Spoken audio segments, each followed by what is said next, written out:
Hi guys, welcome to Unacademy Law. My name is Neha Singh and I'm your educator for CLAT and other law entrance examinations. Guys, आज की class में हम discuss करने जा रहे हैं everything that you need to know about our latest Constitutional Amendment Act, that is the 105th. I'm sorry about the color of ink. About the 105th Constitutional Amendment Act. बहुत basic से हम discuss करेंगे what this act is all about, what it covers, ये कैसे आया, क्यों आया, वो सब कुछ हम आज के सेशन में हम डिस्कस करने जा रहे हैं. But before that a little bit about me. Guys, मैंने अपना एलएलएम किया है यूनिवर्सिटी ऑफ बर्मिंघम से इन द ईयर 2020. मैंने अपना बीएलएलबी किया है यूपीएस देहरादून से in the year 2019. I was awarded with the Harding international legal scholarship for my LLM in UK. I am a registered advocate with the bar council of India. मेरे पास teaching और mentoring experience है for about 4 years and I'm also a writer, editor and blogger. Like I said, our topic of discussion today is what exactly is the 105th Constitutional Amendment Act of 2021.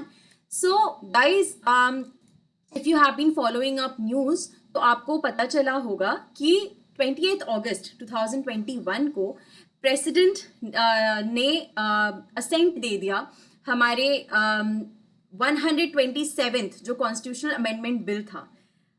हमारा जो 127th constitutional amendment bill था उसको 28 अगस्त 2021 को president का assent मिल गया. And president का assent मिल जाने के बाद this particular bill has become our constitution 105th amendment act of 2021. ठीक है. 127th कॉन्स्टिट्यूशनल अमेंडमेंट बिल जो था वो बन गया हमारा 105th constitutional amendment act after getting president's assent on 28 अगस्त 2021. ये एग्जैक्टली करता क्या है, इस पर्टिकुलर एक्ट में हुआ क्या है? So basically, this act has restored the power of central governments to identify and specify socially and economically backward classes. So OBCs actually ये जो एक्ट है इसने स्टेट गवर्नमेंट्स को ये पावर दे दी है, ये क्लैरिफिकेशन दिया है इस पर्टिकुलर एक्ट ने. बेसिकली ये पावर है स्टेट गवर्नमेंट के पास कि वो आइडेंटिफाई कर सकते हैं और स्पेसिफाई कर सकते हैं उनके अपने स्टेट्स में जो भी ऐसी बीसीज हैं या जिनको हम ओबीसीज के नाम से जानते हैं, उन कैटेगरीज को, उन क्लासेस को वो स्पेसिफाई कर सकते हैं स्टेट गवर्नमेंट्स. ठीक है.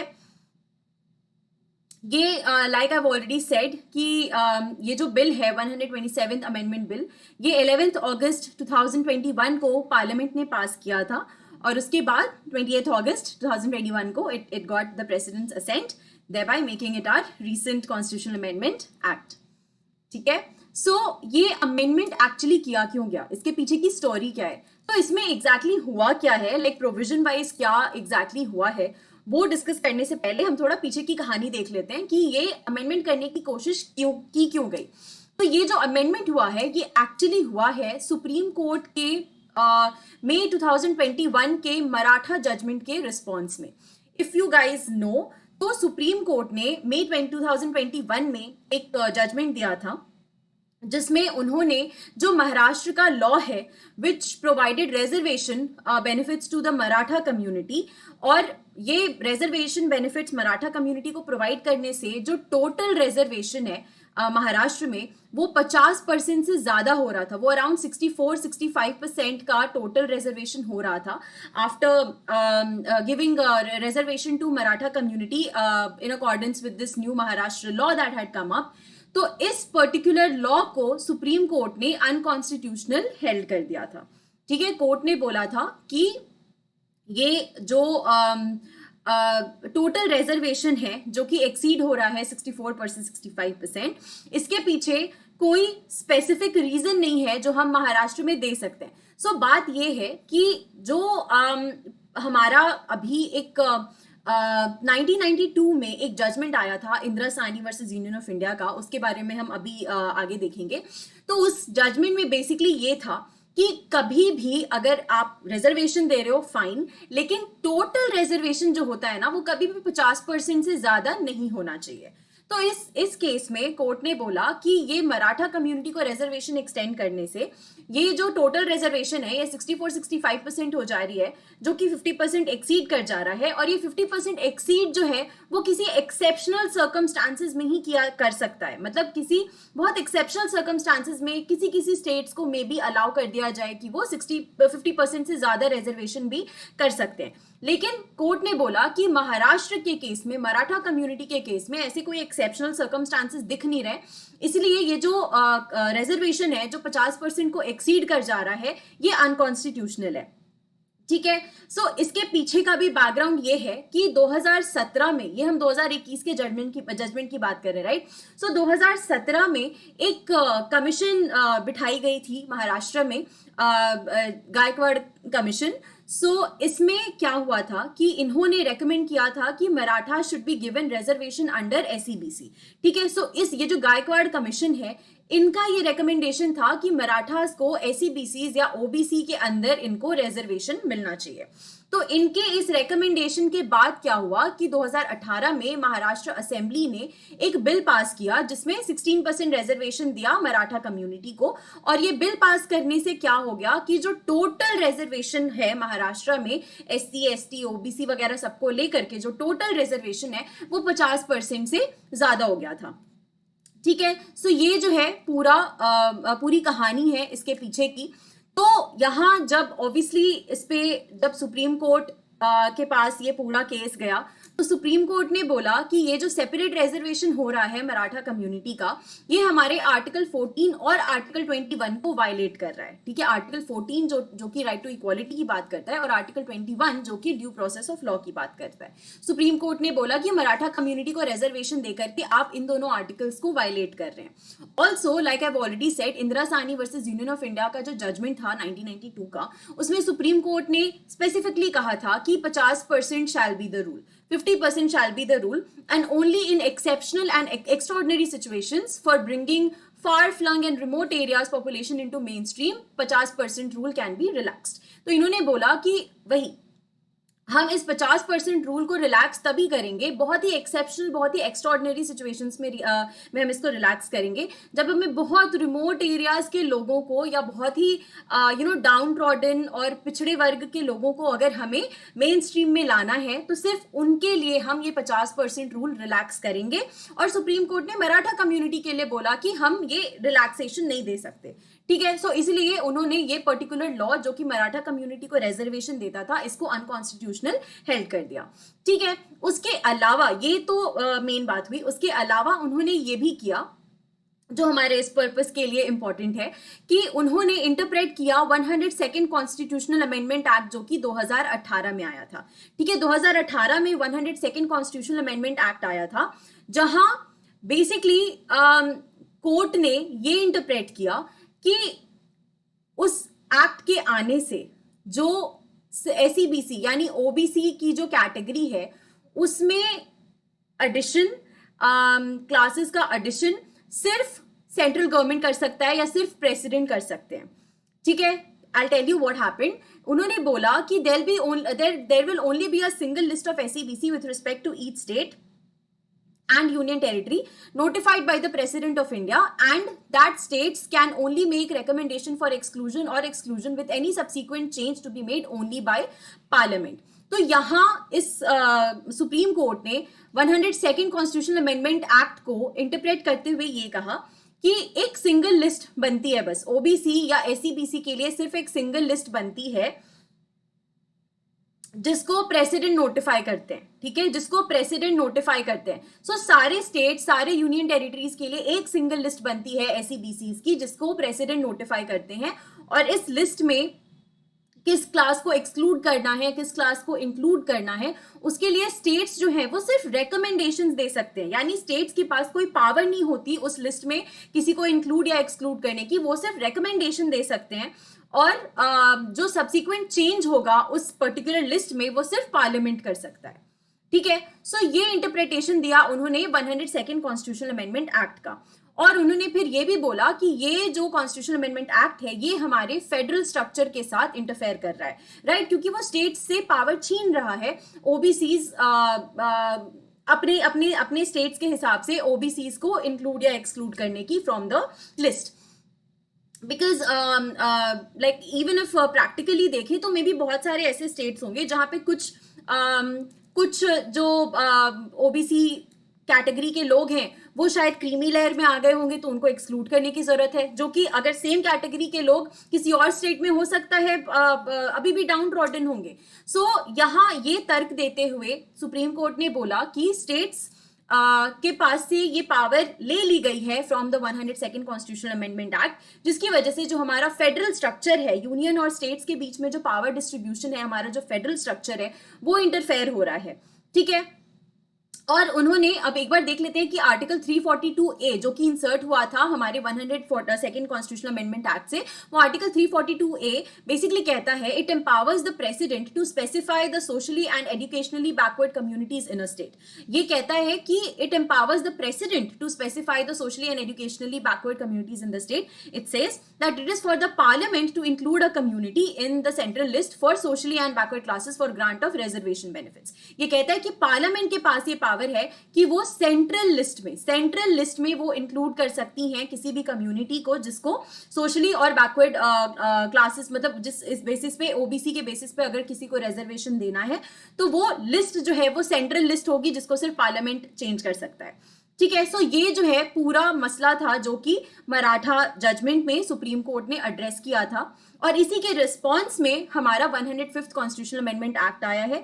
क्यों आया है वो हम आगे देखते हैं, but before that guys let me just walk you through the benefits of Unacademy plus. अगर आपने अभी तक अनअकैडमी प्लस का सब्सक्रिप्शन नहीं लिया है तो आई हाईली रेकमेंड कि ले लो, क्योंकि वहां आपको ऑप्शंस मिलते हैं जैसे कि you can raise hand and talk to your educator in live sessions, you get access to unlimited quizzes, you can also launch your own quiz, you get access to live and recorded sessions any time anywhere, you get the opportunity to learn from the best of educators and NLU alumni, you get access to national mock test and sectional test, you get access to weekly events जैसे know your exam, topper strategies, annual experiences by faculty etcetera. CLAT 2022 के जो aspirants हैं उनके लिए हम warriors batch 2.0 नाम का course लेके आए हैं। ये 25 अगस्त से शुरू हो रहा है, हिंदी और इंग्लिश दोनों में है, 1 साल का कोर्स होगा ये। इसमें आपको ऑब्वियसली मिलेगा रेज हैंड फीचर जैसे मैंने ऑलरेडी बताया, उसके अलावा 50+ additional mock test and weekly sectional test, monthly current affairs और जीके का कंपेंडियम। इसमें आपको इंग्लिश पढ़ाएंगे miss Ayushi Rajput, legal reasoning पढ़ाएंगे mister Divya Kumar Garg, quantitative techniques पढ़ाएंगे miss Pooja Aman, logical reasoning पढ़ाएंगे मिस कृति सिंह और जनरल अवेयरनेस पढ़ाएंगे मिस्टर प्रशांत पांडे। क्लैट 2023 के जो एस्पिरेंट्स हैं उनके लिए हम एस लीगल 2.0 नाम का बैच लेके आए हैं। 27 अगस्त से शुरू हो रहा है, हिंदी और इंग्लिश दोनों में है, 2 साल का बैच है ये। इसमें भी आपको वो सारे फीचर्स मिलेंगे जैसा मैंने ऑलरेडी डिस्कस किया। इसमें आपको इंग्लिश पढ़ाएंगे mister Kushal Singh, legal reasoning पढ़ाएंगे mister Raghavendra Pratap Singh, quantitative techniques पढ़ाएंगे miss Neetu Kamal, logical reasoning पढ़ाएंगे मिस्टर श्याम सराफ और जनरल अवेयरनेस पढ़ाएंगे मिस्टर यश शर्मा। गाइस, अगर आपको मेरी क्लासेस अच्छी लगती हैं तो मेरा भी एक प्लस कोर्स अभी चल रहा है, it's called complete course on law of torts. इसकी क्लासेस होती हैं हर ट्यूसडे, थर्सडे और सैटरडे को। So if you guys want to join this, if you are already a plus subscriber and if you want to join my course, you are most welcome to do that. And if you want to take a subscription तो you can do that too. मेरी classes Tuesday, Thursday, Saturday को 7 से 8 बजे होती हैं। ठीक है, सो आज ट्यूसडे है, आज इसकी क्लास है। सो यप, और उसके अलावा अगर आप 24 महीने का सब्सक्रिप्शन लेते हो गाइस तो इट कॉस्ट यू 28,000 रुपीज। अगर आप 12 महीने का सब्सक्रिप्शन लेते हो इट कॉस्ट यू 19,250 रुपीज। अगर आप 1 महीने का सब्सक्रिप्शन लेते हो तो it cost you 3,500 rupees and the prices go from there. इसके अलावा अगर आप मेरा कोड यूज करते हो गाइस, लॉयर अप मेरा कोड है, तो आपको 10% का एडिशनल डिस्काउंट भी मिलता है। लॉयर अप मेरा कोड इसलिए है because it's inspired by the phrase suit up. So when I say suit up I want you guys to get ready. So when somebody says to you lawyer up, please just get ready to be lawyers, all right?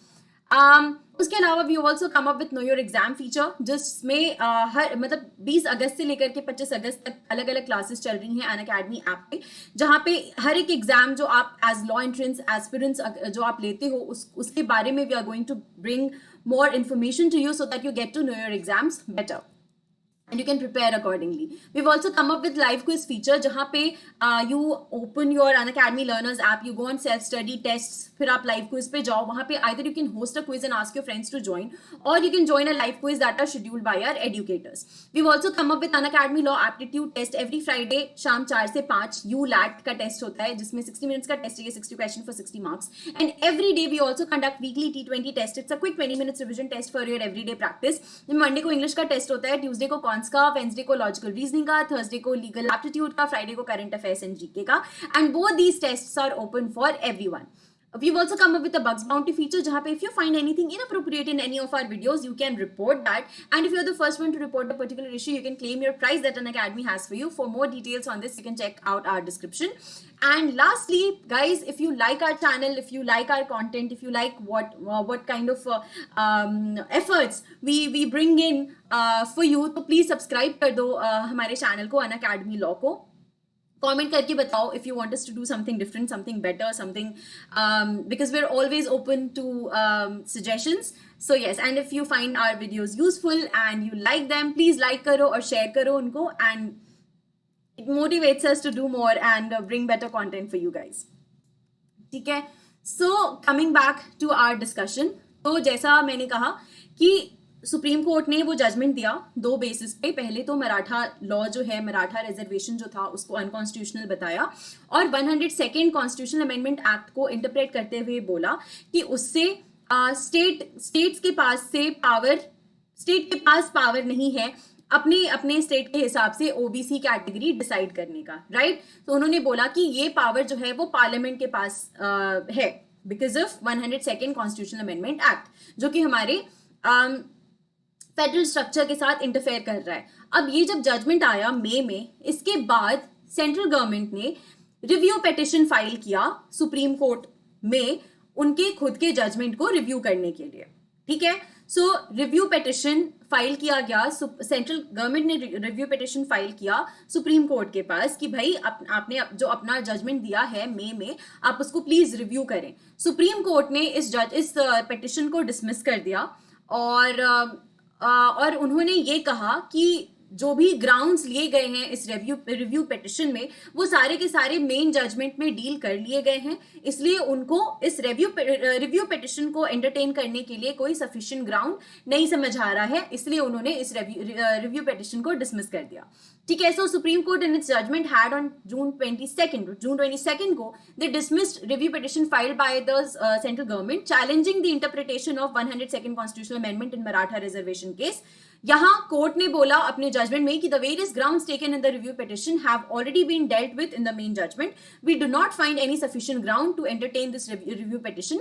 The review petition is dismissed. ठीक है. So guys, थोड़ा सा to let you know कि review petition क्या होता है. तो हमारे कॉन्स्टिट्यूशन ऑफ इंडिया में आर्टिकल 137 जो है वो सुप्रीम कोर्ट को ये पावर देता है, सुप्रीम कोर्ट के ऊपर रिव्यू जुरिस्डिक्शन देता है. ठीक है, सुप्रीम कोर्ट के पास जो है वो रिव्यू जुरिस्डिक्शन है. रिव्यू जुरिस्डिक्शन का क्या मतलब कि अपने ही ऑर्डर्स को, अपने ही जजमेंट्स को सुप्रीम कोर्ट जो है रिव्यू कर सकता है. ठीक है, पर्पस जो है रिव्यू पिटीशन का ये होता है कि अगर कोई एपरेंट एरर हो सुप्रीम कोर्ट के अपने ऑर्डर या अपने जजमेंट में, अगर कोई एपरेंट एरर हो या फिर कोई ऐसा जजमेंट, कोई ऐसा ऑर्डर दे दिया गया हो जिससे ग्रेव इनजस्टिस हो सकता है, तो in that case supreme court review करे अपने जजमेंट और ऑर्डर को एंड देन उसको रेक्टिफाई कर सके. इसलिए ये जो जुरिस्डिक्शन है वो सुप्रीम कोर्ट के पास है under article 137. So yes, under article 137 central government ने रिव्यू पिटीशन फाइल की थी सुप्रीम कोर्ट में, जिसको सुप्रीम कोर्ट ने डिसमिस कर दिया. अब तो ये सब कुछ हुआ और अब चूंकि इस पिटीशन को भी डिसमिस कर दिया सुप्रीम कोर्ट ने, तो अब इसके रिस्पॉन्स में सेंट्रल गवर्नमेंट ने 127th अमेंडमेंट बिल वो लेके आए अभी मॉनसून सेशन में, और जिसको 11th अगस्त को पार्लियामेंट ने पास किया और अभी 28th अगस्त को प्रेसिडेंट का असेंट मिलने के बाद वो हमारा 105th कॉन्स्टिट्यूशनल अमेंडमेंट एक्ट बन गया है. ठीक है, तो नाउ डिस्कसिंग कि एग्जैक्टली हुआ क्या है. हमें ओवरऑल बैकग्राउंड तो पता चल गया कि एग्जैक्टली चल क्या रहा है. हम एक बार, चूंकि लॉ स्टूडेंट्स हैं, तो हम लॉ एक वर्ड बाय वर्ड एक बार देख लेते हैं कि एग्जैक्टली हुआ क्या है इस पर्टिकुलर अमेंडमेंट में. सो हुआ ये है कि आर्टिकल 342A का क्लॉज 1, जिसमें पहले मेंशन था the socially and educationally backward classes which shall for the purpose of this constitution. इस पर्टिकुलर फ्रेज को रिप्लेस कर दिया गया है या सब्सटीट्यूट कर दिया गया है with words the socially and educationally backward classes in the central list which shall for the purposes of the central government. So इस फ्रेज को जो है सब्सटीट्यूट कर दिया गया है इस फ्रेज से, ताकि बाद में क्लैरिफिकेशन दिया जा सके. यहाँ पे भी सेंट्रल लिस्ट की बात हो रही है और यहाँ पे गवर्नमेंट क्या करना चाह रही है, ये क्लैरिफाई करना चाह रही है कि स्टेट्स के पास भी पावर है ओबीसी के अंदर कैटेगरीज में, ओबीसी की कैटेगरी में मतलब वो लिस्ट बनाने का जिसमें वो ओबीसी की कैटेगरी को डाल सकते हैं। सो ये क्लैरिफाई करना है। सो उसके लिए उन्होंने सबसे पहले 342A में इस पर्टिकुलर फ्रेज को सब्सटीट्यूट किया है, the socially and educationally backward classes in the central list which shall for the purposes of the central government is substituted. सबसे पहला जो चेंज हुआ है अमेंडमेंट में वो ये हुआ है, इस पर्टिकुलर फ्रेज को रिप्लेस कर दिया गया है या सब्सटीट्यूट कर दिया गया है इस फ्रेज से। उसके बाद कुछ एक्सप्लेनेशन ऐड हुए हैं 342A में, एक एक्सप्लेनेशन और एक प्रोवाइजो ऐड किया गया है आर्टिकल 342A में। एक्सप्लेनेशन क्या ऐड किया गया है, तो कहा है कि the expression central list means the list of socially and educationally backward classes prepared and maintained by and for the central government. ठीक है, यहाँ सेंट्रल लिस्ट को इन्होंने एक्सप्लेन किया है कि क्या है, तो it's that list which is prepared and maintained by the central government and it is a list of socially and educationally backward classes, SEBCs या OBCs की लिस्ट है। ठीक है, और प्रोवाइजो ये ऐड किया है, उन्होंने कहा है कि not with standing anything in these clauses every state और यूनियन टेरिटरी में by law prepare and maintain for its own purposes a list of socially and educationally backward classes entries in which may be different from the central list. So ये proviso basically add करके court ने central government ने या parliament ने ये clarify कर दिया है, उन्होंने ये क्लैरिफाई कर दिया है कि स्टेट्स और यूनियन टेरिटरीज के पास भी ये पावर है कि वो अपना एक अलग लिस्ट बना सकती हैं of socially and educationally backward classes. They can prepare and maintain for its own purposes a list of socially and educationally backward classes, और इसमें जो एंट्रीज हैं वो डिफरेंट हो सकती हैं सेंट्रल लिस्ट से। सो एक सेंट्रल लिस्ट तो होगा ही, लेकिन जो स्टेट्स हैं वो भी अपने पर्पस के लिए अलग से एक लिस्ट बना सकती हैं ऑफ SEBCs। सो ये क्लैरिफिकेशन जो है ये करने के लिए ये पर्टिकुलर अमेंडमेंट एक्ट आया है। ठीक है, उसके बाद आर्टिकल 366 में क्लॉज 26C में सब्सटीट्यूट कर दिया गया है, इसको बना दिया गया है, socially and educationally backward classes means such backward classes as are so deemed under article 342A for the purposes of central government or the state or union territory as the case may be. So article 366 के अंदर जो clause 26C है उसमें भी ये चीज clarify कर दी गई है कि socially and educationally backward classes का क्या मतलब होता है। वो बैकवर्ड क्लासेस जिनको which are deemed so under article 342A for purposes of central government और द स्टेट और union territory as the case may be. So to clarify कि स्टेट्स से ये पावर नहीं ली गई है, जो कि सुप्रीम कोर्ट ने इंटरप्रेट किया था अपने मराठा रिजर्वेशन वाले जजमेंट में, जो सुप्रीम कोर्ट ने इंटरप्रेट किया था कि 102nd अमेंडमेंट से ये हुआ है कि स्टेट्स के पास से पावर ले ली गई है अपने लिए एक लिस्ट तैयार करने की OBCs की, उसको सॉर्ट ऑफ क्लैरिफाई किया गया है इस पर्टिकुलर नए अमेंडमेंट के साथ। And this is our 105th constitutional amendment act. ठीक है, so I hope that this sort of made sense to all of you. I hope that it was clear and I hope कि आपको शुरू से समझ में आ गया कि एग्जैक्टली कहानी क्या थी और ये अमेंडमेंट क्यों हुआ और अमेंडमेंट क्या हुआ। ठीक है, सो आई होप कि आपको अच्छे से समझ में आ गया। So that was it for our discussion on the 105th Constitutional Amendment Act. However, guys, 25th August को मेरी अनअकैडमी लर्नर्स ऐप पे 2 स्पेशल क्लासेस हैं, दोनों की दोनों फ्री स्पेशल क्लासेस हैं। So one special class is at 4:30 PM, sorry it's at 4:30 PM and the second special class is at 7 PM।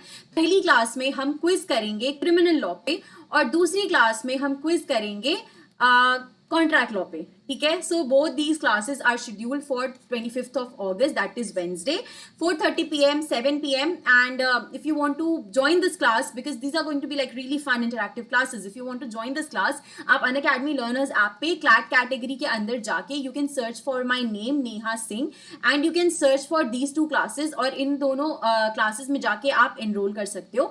And in case if you need to unlock these classes, तो you can use my code lawyer up, मेरा code है, तो lawyer up code use करके आप इन classes को unlock कर सकते हो। These are completely free classes. Alright, अगर आप अभी तक special class Unacademy learners app use नहीं करते और आपने अभी तक स्पेशल क्लास के फीचर्स नहीं देखे हैं, तो गाइज आई हाईली रेकमेंड कि एक बार please check it out, because those classes are completely free, again they are completely free, और अनअकैडमी लर्नर्स ऐप पे हैं, और बहुत सारे ऐसे फीचर्स हैं वहाँ पे, जैसे those are really interactive classes, वहाँ पे पोल बेसिस पे हम इंटरैक्ट कर सकते हैं, which makes classes more interactive, fun, informative. So these are some features. उसके बाद अगर आप एनरोल करते हो एक पर्टिकुलर क्लास में, तो आपको नोटिफिकेशन आ जाती है, अपकमिंग क्लासेस की भी आपको नोटिफिकेशन आ जाती है, आपको रिकमेंडेशंस मिल जाते हैं आपके हिसाब से, so that you never miss a class. आपको लेक्चर नोट्स मिल जाते हैं, जो भी आपके एजुकेटर यूज कर रहे हैं वो आप लेक्चर नोट्स को आप डाउनलोड कर सकते हो, और you also get access to recorded sessions, and you can access those classes anytime, anywhere, and you can watch those classes from any of your devices. So these are some really phenomenal features of special class, so please check it out.